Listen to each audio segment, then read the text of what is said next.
Attention all personnel. Incoming podcast. This is MASH Matters. It's MASH Matters, the podcast celebrating the greatest television show of all time. I'm Ryan Patrick, alongside my friend, Mr. Jeff Maxwell. Hello, Jeff. Hello, Ryan Patrick. It's nice being alongside you, even though we're thousands of miles apart. We are technologically alongside each other. Yes, we are. Isn't technology grand? It is grand. I mean, it really is when you think about it, that we can actually do this and make it work. It enables us to do this podcast and bring all this wonderful MASH information to everybody. Yeah. I think it's good. I may just invest in the internet. Has it gone public yet? I don't know. I'll have to call my stock broker and see. Sell your stock in Pioneer Aviation and buy everything in the internet. That's what you need to do. Now, before we get on with this MASH thing, did I tell you I bought an Apple Watch? No, you didn't. I'm sorry, everybody. You have to wait just a second. This is so exciting. I forgot to tell Ryan before we, sometimes we talk a bit before we do this, but I'm so excited. I bought an Apple Watch. Yeah. But I can't get it until the end of October. And it's just got me crazy. Yeah, I couldn't decide whether I wanted the big Apple Watch or the smaller one. It's the 44 and the 40 centimeters. And you can't go into the Apple store to try it on because the Apple store is closed because of that stupid virus thing. So I had to order two of them, and I'll pick one, and the other one I'll send back. Now, don't tell anybody that I'm going to do that. I feel bad about doing that. But I thought you were going to say you'll pick one and then send one to a lucky listener. I thought that's what you were about to say. You were about to make some big announcement that was going to get us thousands of new listeners to the podcast. But I understand you probably want a refund. I get it. Hey, I'll think about that listener thing. If it gets us thousands, what the heck? Okay. You got an old broken watch in the drawer you could send to a listener? I'll put a leather band on a real Apple and send it out there. Here's your Apple Watch. Well, I hope you enjoy your. I enjoy mine. I have one too. You do? I do. But it's one of the older ones. Is yours one of the new ones? Brand new 6, the Series 6. Yeah, I'm so excited. I think mine's a 3. So yours is twice as good as mine. Yeah. So did you get the 44 or the 40? The big boy or the smaller? I've got the 44. Okay. I'm a big boy. Okay. I'm a hefty guy, so I was afraid that the other one would look too petite on my massive wrist. Yeah. Some people have said, well, if you put it on there, it's going to look feminine, Jeff. And I said, I don't care. What do I care? I am not threatened by my feminine wrist. Well, this has been episode 49 of Apple Matters. Thank you for tuning in. Thank you for indulging me, ladies and gentlemen, and kids around the world. All right, we are going to get into a lot of listener questions and voicemails. One that I didn't let you know about, Jeff, that just came in the day of this recording. We're in the middle of football season, and Kevin Wizzardo sent us a message on Facebook and said, hey, I was watching the football game yesterday, and the announcers called the name of a Georgia defensive back. I couldn't believe my ears, but I looked it up, and it was true. I wonder if his parents were fans. They had to be, right? The defensive back who plays for Georgia, no joke, his name is Major Burns. That's his name. Is that a first and last name, or is it just first name Major, last name Burns? Wow. How do you like them potatoes? Yeah. My gosh. No idea if his middle name is Frank. I don't know. I dream that it is, but I mean, come on. Major Burns is his name. Burns. Thank you, Kevin, for alerting us to that here in the middle of football season. You wonder how much agony he went through as a young boy growing up with that name. Well, if he's playing for Georgia, he's probably a big boy. So I'm going to guess, he's big or fast or whatever. I probably would not want to call him ferret face. Would you? No, wouldn't dare. Another shout out I want to do here is to Kyle Hazard. Kyle Hazard is an artist, amazing artist, and he did an incredible piece of fan art of you, Jeff. It was a vintage Pulp Fiction novel cover, an Igor Stravinsky mystery. The weenie was creamed at midnight. I loved it. It was so awesome. Didn't you? I just stared at it. I still look at it. It's on my computer. I look at it. He did a tremendous job. He really did. Not only creating this real fun environment, but capturing the whole thing. Yeah. And, he captured my eyes, my look, that feeling that I used to have when I do the character. He really did. So my hat's off to you. It's great. Yeah. We posted it to social media. You can also see it in our show notes for this episode 49. And you can follow him, Kyohazard, KYOHAZARD, on Twitter, Instagram, Facebook, and you can find him at kyohazard.com. Really talented artist. We also have another shout out to Biohazard, which is a wonderful guy. I don't go into it now. We're all familiar. He's been getting a lot of work lately, too. Yes, very busy. Very, very busy. We're still getting feedback on our Alan Alda interview. From Seth Jonas from New York City. Hope everything is good in New York City, Seth. What an amazing interview, says Seth. A couple of years ago, Alan tweeted that he was going to be on the Today Show that morning, and I happened to be friends with a producer there. Well, fancy dancy, aren't you, Seth, being friends with a producer there? I emailed her that I am a big MASH fan, and so cool he's going to be on the show. She emails me back, says, well, do you want to meet him? Just get down to the studio ASAP. Of course, I dropped everything and got down there. He was so nice and was such a thrill to meet him. A few months later, I moved my office to a shared office space, and wouldn't you know it, but Alan's communication company also has an office at the same space. Of course, I've seen him a bunch of times since he's always so gracious when I see him. He was my childhood hero, and he totally continues to live up to that. Can't wait to see him at some point when life gets back to normal to tell him how much I enjoyed the interview. Keep up the great work. Well, thank you, Seth. That's really cool. How cool. Yeah, it was a wonderful interview, and we loved talking to him, and hopefully we'll do that in the future sometime as well. And I'm glad that it worked out for you, Seth, because a lot of people say don't meet your heroes because sometimes your heroes let you down, but it sounds like meeting Alan was just exactly what you dreamed it to be. And I have not had the pleasure yet of meeting Alan. I've met several of the cast members. I've met Mike and Jamie and Loretta and Bill Christopher and you, of course, Jeff, but I've yet to meet Alan. So I'm hoping that, Seth, maybe I can just come to your place and hang out in your office for a few hours and meet Alan that way. Yeah. Thank you. Thank you, Seth, for your kind words about the interview. All right, moving on. Jenna Esch. Jenna sent us a picture a while back of her rabbit watching MASH. I don't know if you remember that, Jeff. Chester the bunny watching MASH. Yeah. That was a while back, but Jenna wrote us again. She says, I was looking through my desk the other day and found this. My coworker at the time and I always talked about MASH, and we came up with the Benjamin Franklin Pierce administration if he won the 2016 election. Since it's an election year, thought your listeners might enjoy this. It includes also characters from the A-Team, WKRP in Cincinnati, and Night Court too, but all the MASH characters are involved. Keep up the good work. So, this is Jenna's proposed cabinet for the President Benjamin Franklin Pierce administration. He would be the second U.S. bachelor president. His vice president would be John Francis Xavier McIntyre. His primary Secret Service A-team would be headed up by Frank Burns and would be filled out with the remainder of the A-team. Presidential advisors Sidney Friedman and Francis Mulcahy. Private Secretary Jennifer Marlowe, which would be Lonnie Anderson from WKRP. White House Press Secretary Walter Eugene O'Reilly. White House Chef Igor Straminsky. Hey, I made it. I made it. I'm so excited. Department of Domestic Affairs and Honorary First Lady Maxwell Q. Klinger. Department of Defense would be Zelmo Zale. Department of Alcohol, Tobacco, and Firearms would be Henry Blake.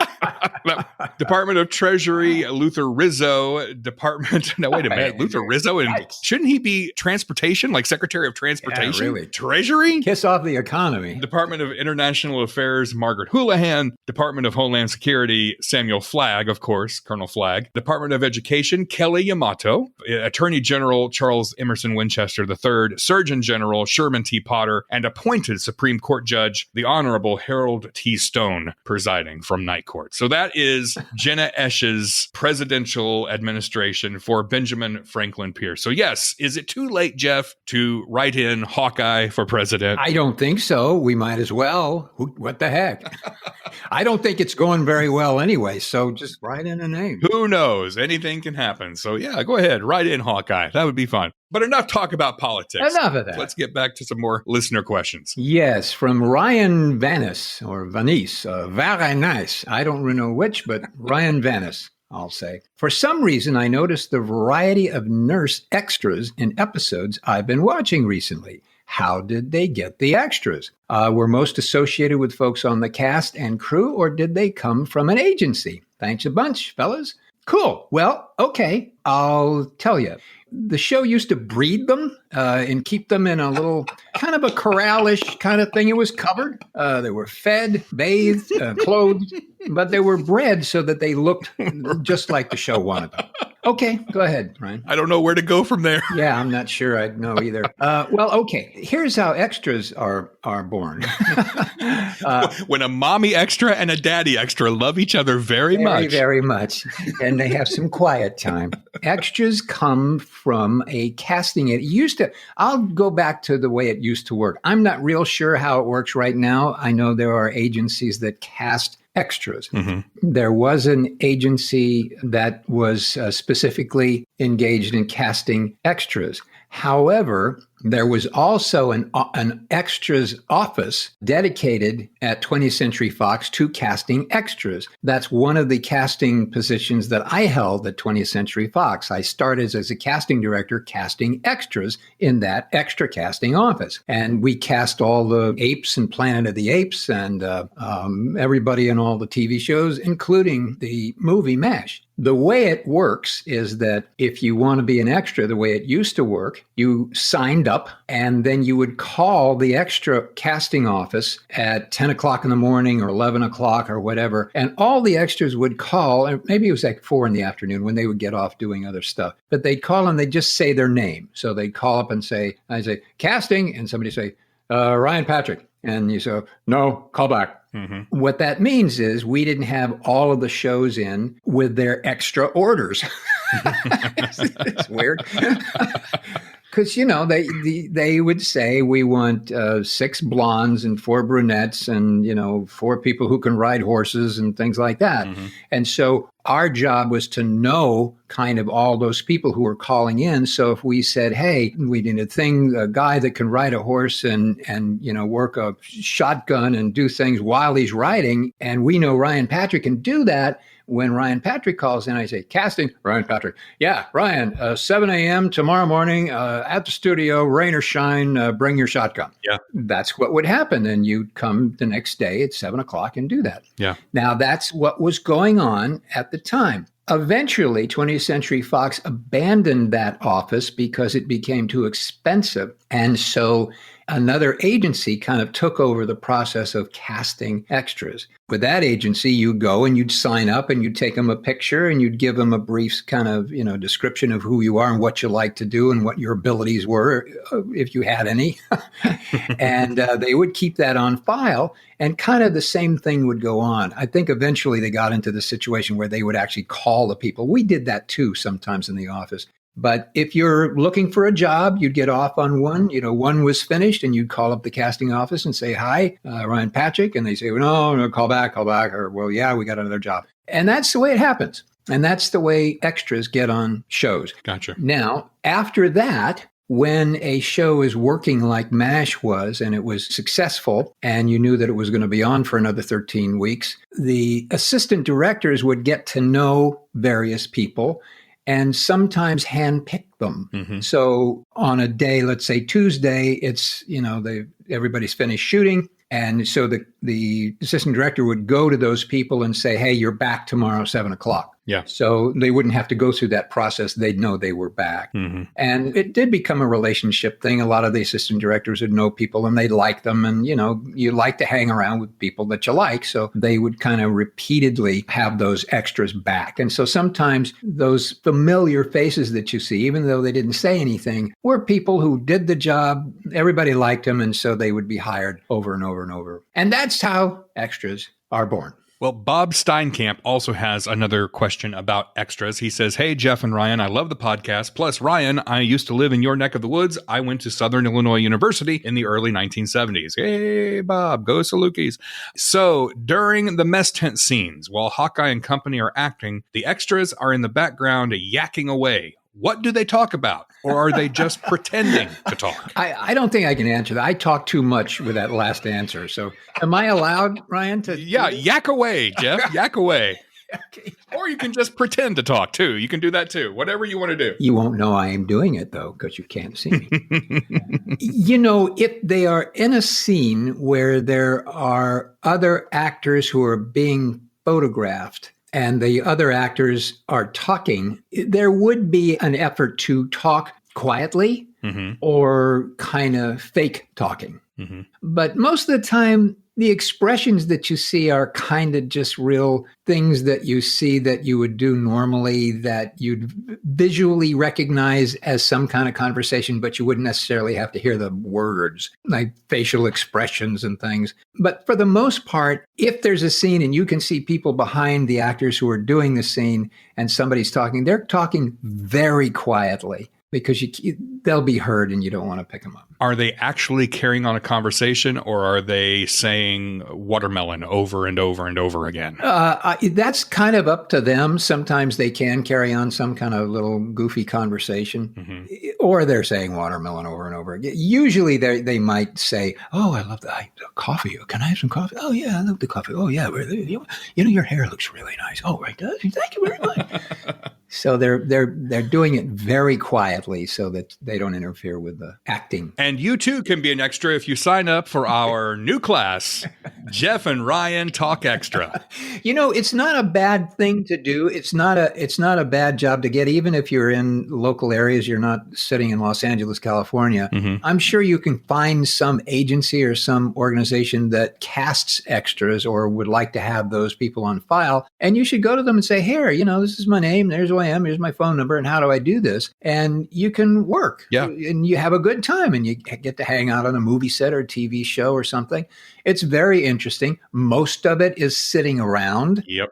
So you will sit around for hours, and then maybe you'll get 20 minutes. You'll get up and, you know, you'll be in the coffee shop scene, and then you'll go home. But it's pleasant sitting around, and most of the people who are doing it are of like mind. So you'll have a good time and you'll meet a lot of people. It can be very social. And who knows, you might turn into, Jeff Maxwell. Not just in LA. If a movie is filming near you in your area, there's an opportunity sometimes for you to be an extra. I was almost an extra in a movie that filmed here. There was a movie that was made a few years ago called Gone Girl with Ben Affleck and Rosamund Pike. David Fincher directed it. Well, they shot part of that here in our area. So there was an online place where you could sign up to be an extra. And then I got a call later that day saying, "Hey, can you be here at this certain time? Bring these clothes with you. You may or may not get used, but we'll pay you for the day." Okay. So I showed up and I had all my clothes, and basically, I sat in a big room with all the other extras and I never got used. Oh. But it was still kind of cool because I got to see, you know, there was always constantly crew coming in and out. I got lunch out of the deal, and David Fincher was there in the room with us when we were having lunch. So even though he was like 3 tables away talking to his team, I can say that I had lunch with David Fincher. But it was neat to watch the movie then and see some of the extras who were sitting in that room with me who were used. It was an interesting experience, and I think I got like $50 for the day. That was my brush with being in a major motion picture. Yeah, cool. Well, that's neat. Yeah, you reminded me of the fact that, yes, in your various areas, they will put an ad in a newspaper or something saying, "Hey, we're going to shoot a movie. You want to be an extra, you know, call this number, send in some stuff." Yeah. It's a really cool thing to do. I would advise anybody to do it because it's fun.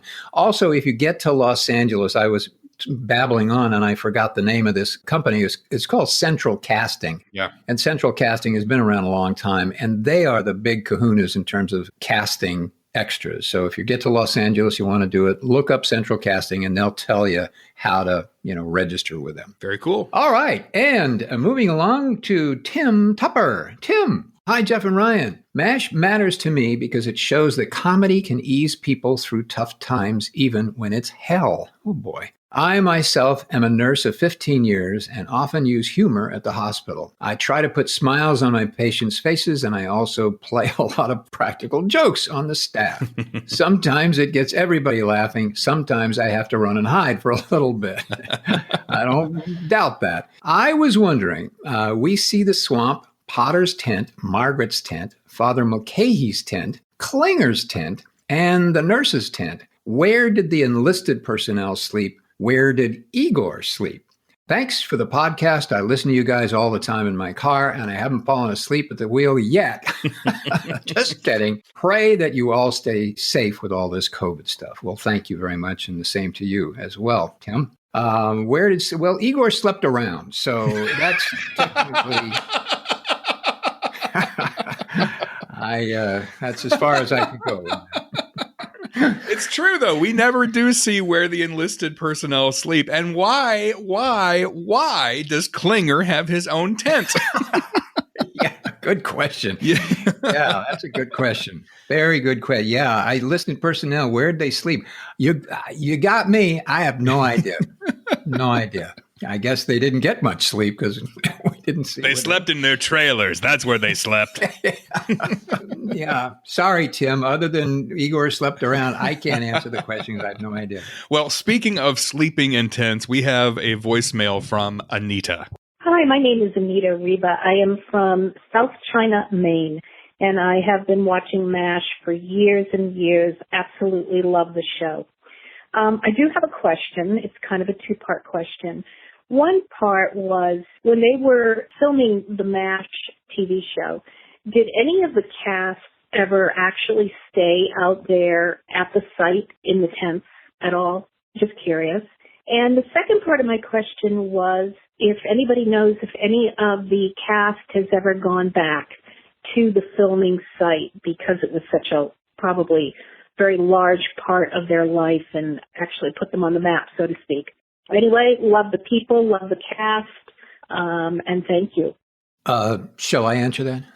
Well, I don't know the answer, so I think of the two of us, you're the only one who can answer the question. Yes. I'll give it a shot. Well, yes, the cast has gone back to the ranch. A few of them, I know that Mike Farrell was. I know that I was. I know that Loretta went. There was a function out there a number of years ago. I think it was kind of a money-raising situation or something. I kind of don't remember the exact reason we were out there, but we were. And I do know that Mike and Loretta and myself were there. I don't remember other people, although they may have been there. And I've been back a couple of times. I walked to it's about a 1.5 or 2 mile walk from the beginning of the park area there into the set area. So it's kind of fun. You walk in there and it's a neat walk and you see all kinds of stuff. They used to have other sets. Planet of the Apes had sets out there. I don't know whether it's still there. I think they burned down, but there were things to walk by on the way to the MASH portion of it. There were other things to see as well. And it's a fun walk, good exercise. So yeah, a couple of people have been back there. It's fun. All the tents are gone. But they did, and probably people who are listening to this have been out there and so know it better than I do. But I do know that they marked off places where the tents were and, have various indications of what you're looking at and so forth. So if you ever get a chance to do it in California, do it. It's fun. And if you're a MASH fan, you'll sort of, once you get there, you'll get your bearings and you look around, you go, oh yeah, that's where the Hellcat. Oh yeah, that's where that. That's on my bucket list. Yeah. Oh yeah, absolutely. Come out here, Ryan. We'll go out there and we'll have creamed weenies for lunch. In terms of anybody sleeping there, probably not. It wasn't real pleasant inside those tents. Outside, they were just there basically for the skeleton of the set. And inside was kind of pretty dirty. And so you wouldn't necessarily want to stay in there. But it's kind of a good idea. It might be a good bed and breakfast idea, actually. Oh, there you go. The MASH tent, stay out there. Mm-hmm. But as far as I know, I don't know anybody who would stay out there because it wasn't real clean.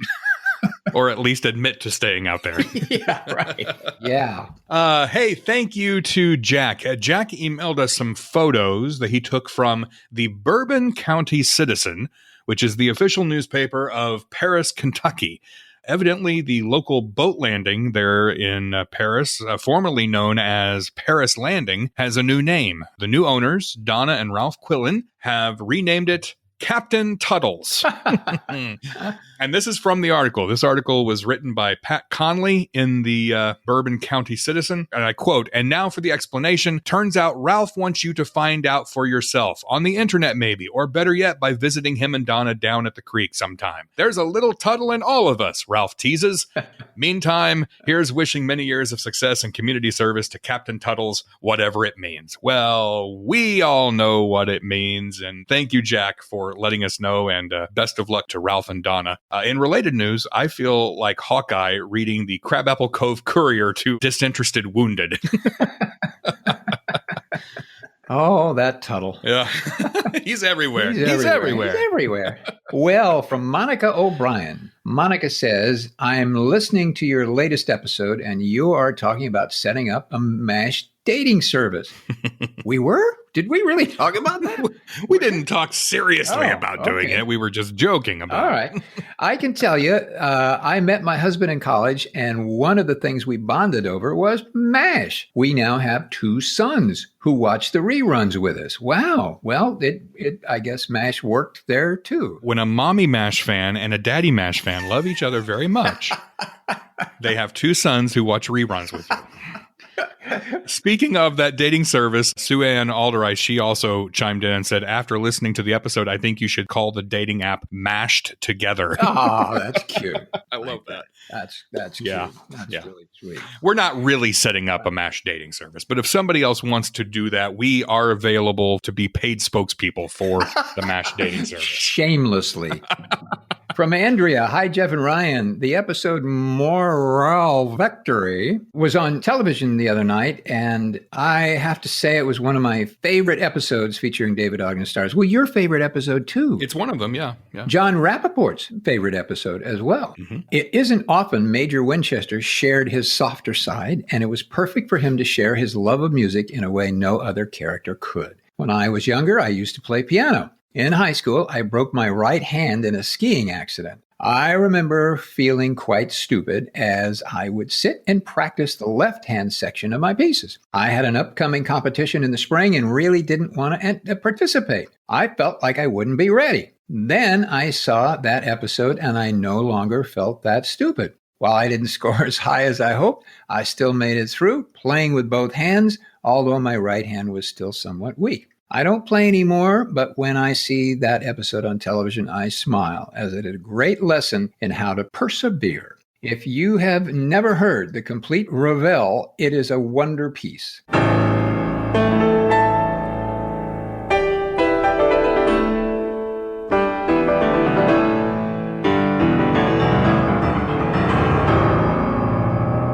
Here's looking up your old address, Andrea.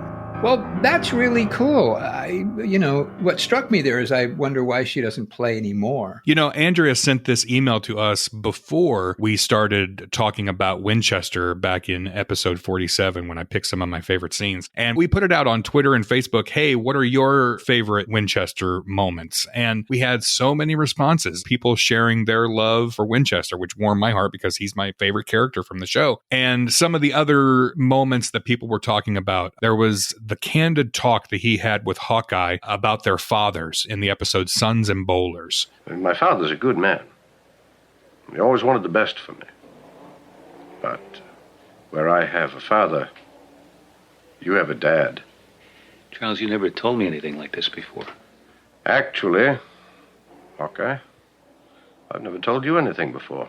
That's a moment that I love too, and probably should have put in my top 3, but it was tough to pick those moments. Other favorite moments: playing the French horn and the smell of music, helping Margaret after she loses her voice and Say No More, getting his toboggan cap from home in Dear Sis, giving the book of poetry to Margaret in the finale. And of course, Loretta has shared the story that David wrote his personal phone number in that book. And that's what she saw when she opens up and reads the inscription. He was very private, so that was a cool moment for her. And then many people brought up this classic line. Gentlemen, I do one thing at a time. I do it very well, and then I move on.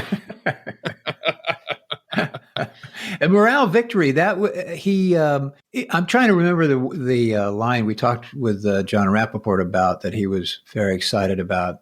You can play the notes, or I can play the notes, but you can play the music. Yes. Let's play the clip. Yeah. I have hands, David. Hands that can make a scalpel sing. More than anything in my life. I wanted to play, but I do not have the gift. I can play the notes, but I cannot make the music. You've performed Liszt, Rachmaninoff, Chopin. Even if you never do so again, you've already known a joy that I will never know as long as I live. Okay.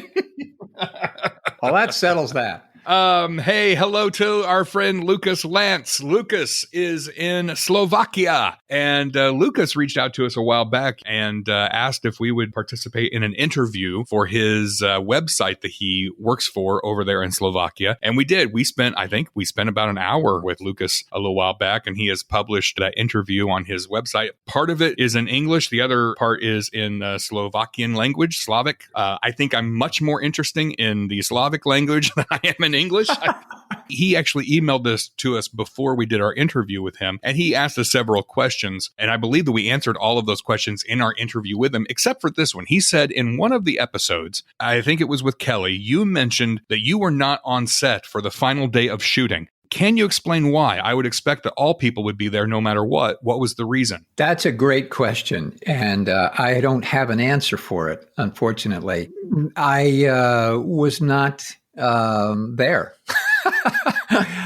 You were not called. You were not part of the shooting that day, right? I was not part of the shooting that day. And so for some reason, it probably escaped me that the entire show was over 6:00 the next night. Mm-hmm. And I may have had something else to do. It's possible that may have, taken my attention away. Mm-hmm. But I regret it. I feel very badly that I wasn't. Nobody reminded me of it. I think that, that last week, people were pretty weird. There was a lot of emotions and there was a lot of disconnections, and people weren't behaving exactly like everybody normally would have. And everybody wasn't right on the top of their game, reminding, hey, how are you? I remember that. Hey, don't forget the da-da-da. I think people were very, very into their own heads and kind of really focused on not falling apart. Whereas at another moment in time, somebody may have reminded me, "Hey, tomorrow night, don't forget we're having the barbecued ribs, so don't forget being there." But that week was kind of weird, so that's probably what happened. And you only had about 500 members of the press there on the site too, who were constantly hounding everybody and wanting to get a piece of you. And sure, what a strange, odd week that was. Yeah, it was. It was emotional. It was a very serious kind of thing. And I feel bad. I regret not being there. But hey, everybody got along without me, so what the heck. Thanks a lot, Lucas, for bringing that up. Yeah. Yeah. Let me go slit my wrists here and I'll be right with you. Well, while you're doing that, I'm going to read this from Megan.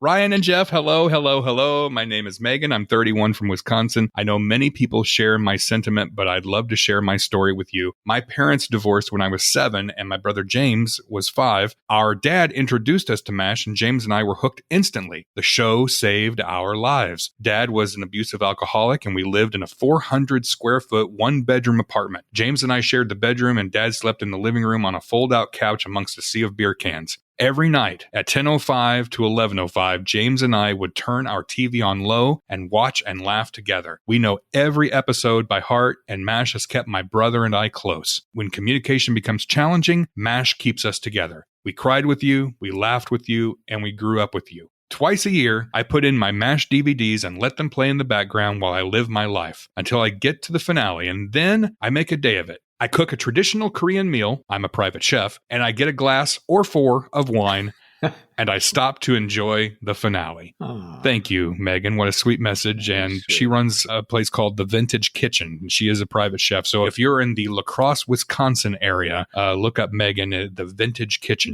Does she deliver? Maybe I'll call her.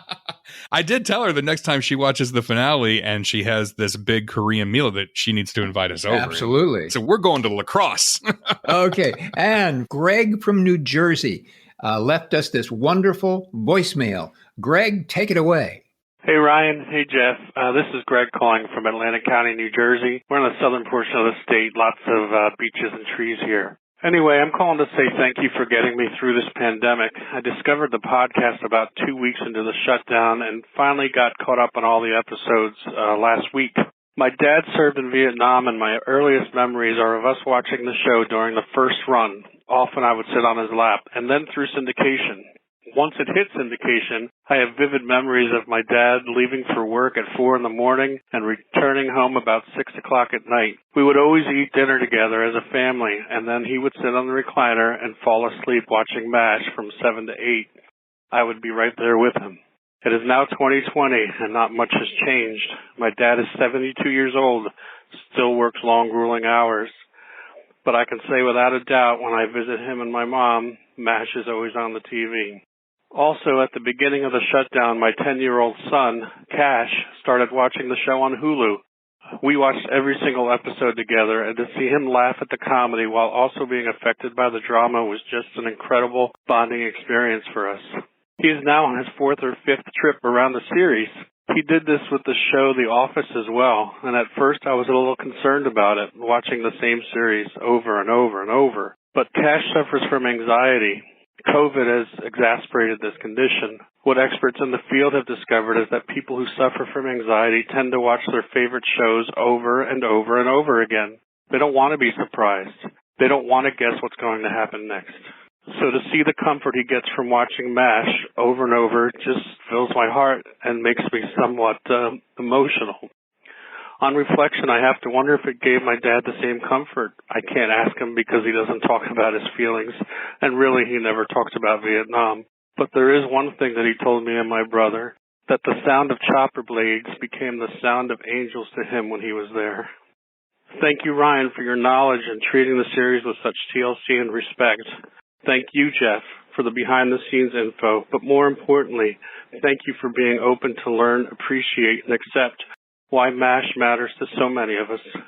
The change in your understanding from episode 1 of the podcast to the most recent is just incredible. Thanks, guys. Here's looking up your old address. Oh, my goodness. Wow. Wow. Well, it's really hard to say anything after that. I mean, I would like to, because I certainly like to hear myself talk, but I feel I don't know the words. I know. I mean, I can relate to something he said in there, you know, his son Cash watching MASH again, along with some of his other shows like The Office, because during this crazy time, that familiarity is so important. You know, it's important to go back and find the things that you love and relive them. I can relate to that because I've found myself doing the same thing during this pandemic. When you're stuck at home, it can drive you a little batty. And so you do seek out those things that you love because you don't necessarily have the energy to devote to something new. So I'm watching MASH, but I am going back and watching The Office. And I just started another rewatch of The West Wing, you know, because I love these shows. They bring me such joy and comfort. And when things are crazy in the world, you need those things. And I think that's why a lot of people are reaching out. We're seeing more messages like Greg's there, because right now, during this crazy time, people are going back and reliving the show and rediscovering the show, or discovering the show for the first time and realizing that the show that was on in the background when their moms and dads or grandmas and grandpas watched it is a pretty awesome show to get you through this. Yeah, I'm just struck by the three generations, Greg, his father, and his son, navigating their own personal issues, and sort of from the perspective of MASH, which offered so much richness in the form of humor as well as themes that you could really identify with as an adult, and let it affect you. His comment about the way these messages have affected me is very, very, very true. It has. And since day one of the podcast, I have changed in my feelings about how the show affected viewers. I didn't know. And, I think you've heard other cast members say the same thing. Nobody knew, because when you're doing a television show, you are on a set. It's all not real. It looks real, but it's not. Yeah. and the set is on a big sound stage, so you're very enclosed and protected, and you don't get out a lot, and then you get in there at 7 a.m. and you walk out of there, you have lunch maybe, but you come back and then you go home at 6 o'clock at night, and it's a very protective environment, and you don't really get out of your head very much, and you go home and you're tired, you don't necessarily watch television all that much, you eat dinner and you have a martini and you go to bed. So we weren't viewers. And so hearing these wonderful stories, and I mean it when I say that, Greg, hearing your emotion hits me really hard, and I hear it and I appreciate it. I admire you for giving us this message and for being honest enough and brave enough to show us that emotion, because that's not necessarily so easy. So thank you for that. And I thank all the listeners who have said these kinds of things from my heart, because I really understand it a lot better than I did when we first started this. So it's really kind of a journey for me as well as people who watch the show. If you would like to call and leave an emotional voicemail for Jeff to kick him square in the feels, you can do that by calling 513-436-4077. Keep your voicemail under 3 minutes or it will cut you off. Or you can record your voicemail in your voice recorder on your phone, and you can email it to us at mashmatterspodcast@gmail.com. You can find us on Twitter, Facebook. You can listen to us on YouTube, subscribe, and also leave a 5-star and write us a review on Apple Podcasts. All right, Jeff, another great episode. Lots of great questions, some so-so answers. Yeah, they were moderately good, I thought. I thought that extra thing went on a little too long. But, hey, it's hard to describe. It was a little extra. You're right. Yeah. It was. All right. Until next time, here's looking up your old address.